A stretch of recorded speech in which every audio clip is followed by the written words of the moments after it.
कि जो भी प्रोसीडिंग्स चली हैं अभी तक और उसमें डायरेक्ट उस पर एलिगेशन नहीं है या फिर बोगस एलिगेशन है, कुछ अनसर्टेन एलिगेशन है, उस व्यक्ति की इन्वॉल्वमेंट वहाँ पर कम है, तो वैसे सिचुएशन में उस एफआईआर को क्वैश भी मनीष कश्यप के पास अपॉर्चुनिटी है कि वो जा सकते हैं, लेकिन वो जाएंगे और उसके बाद उस केस पे प्रॉपर प्रोसीडिंग होगा। मनीष कश्यप ने कहा गलती किया और इसके बाद मनीष कश्यप को राहत मिल सकता है, लेकिन वकील साहब बताएंगे या लीगली एडवाइस देंगे कि मनीष कश्यप को कैसे राहत मिलेगा।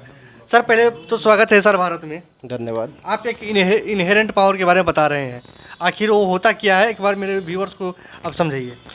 देखिए, section 482 code of criminal procedure, जिसको शॉर्ट में सीआरपीसी बोला जाता है, तो सेक्शन 482 सीआरपीसी में ये प्रोविज़न है कि हर एक हाई कोर्ट को, हमारे इंडिया में जितने हाई कोर्ट्स हैं, हर एक हाई कोर्ट्स को स्पेशल पावर दिया गया है जिसको इनहेरेंट पावर्स कहते हैं। उस इनहेरेंट पावर में क्या है कि कुछ ऐसे मुद्दे हैं जो कि डायरेक्ट नहीं उठ पाते हैं, तो वो मुद्दे ओरिजिनल जुरिडिक्शन हाई कोर्ट का नहीं होता है, लेकिन मैटर ऐसा होता है कि वहाँ पे आवश्यकता पड़ जाती है कि वो हाई कोर्ट में उसको उठाया जाए। वैसे सिचुएशन में 482 सीआरपीसी में हम लोग डायरेक्ट हाई कोर्ट के पास जाते हैं और कुछ ऐसे मुद्दे हैं जैसे कि quashing of FIR, quashing of chargesheet और quashing of any other things which ever is related to the case.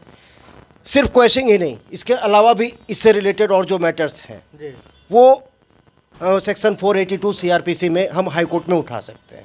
अब हाई कोर्ट में जब बहस होती है और उस पर जब चर्चा होती है, जब वहाँ पर पक्ष और विपक्ष की आपस में ट्रायल होती है, ट्रायल तो उचित वर्ड नहीं होगा बोलना, मतलब समझिए कि हाई कोर्ट के अंदर जो कोर्ट प्रोसीडिंग होता है उसमें 482 सीआरपीसी के अंडर ये पावर है हाई कोर्ट के पास कि वहाँ पर एक जांच किया जा सके मैटर को कि वो कितना जो है रिलायबल है, आपका जो पिटिशनर जो केस फाइल करता है उसके पक्ष में वो कितना टिल्टेड है। और अगर हाई कोर्ट में जो है प्रोसीडिंग के बाद ऑनरेबल जज अगर इस निष्कर्ष पर पहुंचते हैं कि वो बंदा जो है उसके ऊपर ऐसा महसूस होता है कि जो भी प्रोसीडिंग्स चली हैं अभी तक और उसमें डायरेक्ट उस पर एलिगेशन नहीं है या फिर बोगस एलिगेशन है, कुछ अनसर्टेन एलिगेशन है, उस व्यक्ति की इन्वॉल्वमेंट वहाँ पर कम है, तो वैसे सिचुएशन में उस एफआईआर को क्वैश भी किया जा सकता है। और अगर एफआईआर क्वैश हो गया तो समझिए केस खत्म हो गया। अर्नब गोस्वामी के मामले में क्या यही हुआ था? जी, अर्नब गोस्वामी के मामले में ऐसा ही हुआ था। वो ऑनरेबल बॉम्बे हाई कोर्ट के सामने अर्नब गोस्वामी पहुंचे थे और उन्होंने कहा था कि मुझे बेल दिया जाए और मेरे एफआईआर को क्वैश कर दिया जाए। जब बॉम्बे हाई कोर्ट से उनको बेल नहीं मिला तो वो सुप्रीम कोर्ट पहुंच गए।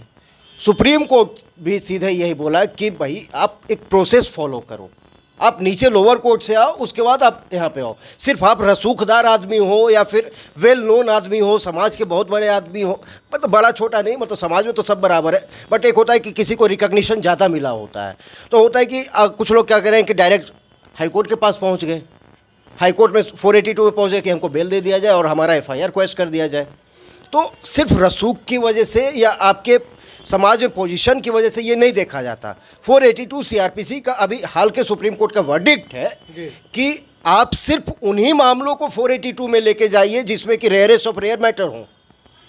सिर्फ वैसे मैटर जिनकी भावनाओं पे या फिर एक समाज के कंसाइंस के आधार पे अगर चले जाते हैं हाई कोर्ट में कि 482 में हमारा एफआईआर क्वैश करवा दिया जाए क्योंकि हमको ऐसा महसूस होता है कि हम तो इसमें गलत तरीके से फंसाए गए हैं और इसमें हमारा सामाजिक इम्प्रेशन ऐसा पड़ता है कि नहीं होना चाहिए। समाज में बहुत सारे लोग उसको बोलते भी हैं, जैसा कि अभी मनीष कश्यप के केस में हो रहा है। मनीष कश्यप को अभी क्या करना चाहिए? अभी देखिए, मेरी बात पूरी कर लेने दीजिए। अर्नब गोस्वामी के साथ भी ऐसा ही था कि बहुत सारे लोग जैसे अभी मनीष कश्यप को लोग कह रहे हैं, बहुत सारे कह रहे हैं कि वो सही है, बहुत सारे लोग कह रहे हैं वो गलत है।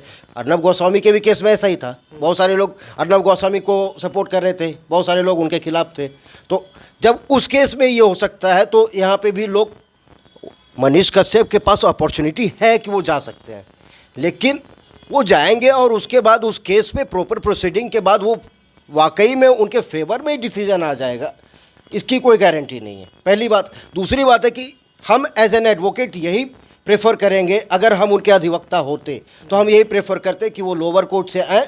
लोअर कोर्ट में अगर उनको बेल मिल जाता है तो अच्छी बात है, अगर वहाँ नहीं मिल पाता है तब उनको जो है हाई कोर्ट में आना चाहिए, हायरार्की ऑफ कोर्ट्स का सम्मान करते हुए। और अगर ऐसा होता है कि हाई कोर्ट में भी अगर उनको नहीं मिल पाता तब वो सुप्रीम कोर्ट जा सकते थे।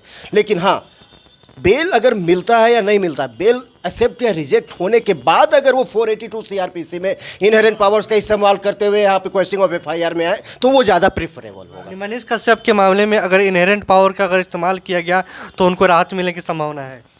अभी तो फिलहाल नहीं है। तो फिर उसमें जो इनहेरेंट पावर का फिर इस्तेमाल क्यों करे? इनहेरेंट पावर का इस्तेमाल वो यहाँ पर अगर उनका बेल मिल जाता है या रिजेक्ट हो जाता है, पहले उस पर डिपेंड करेगा। पहले निचले अदालत से उनको बेल मिलती है या रिजेक्ट होता है। अगर वहाँ पे रिजेक्ट होता है तो हाई कोर्ट में अगर आते हैं, हाई कोर्ट में बेल मिलता है या रिजेक्ट होता है।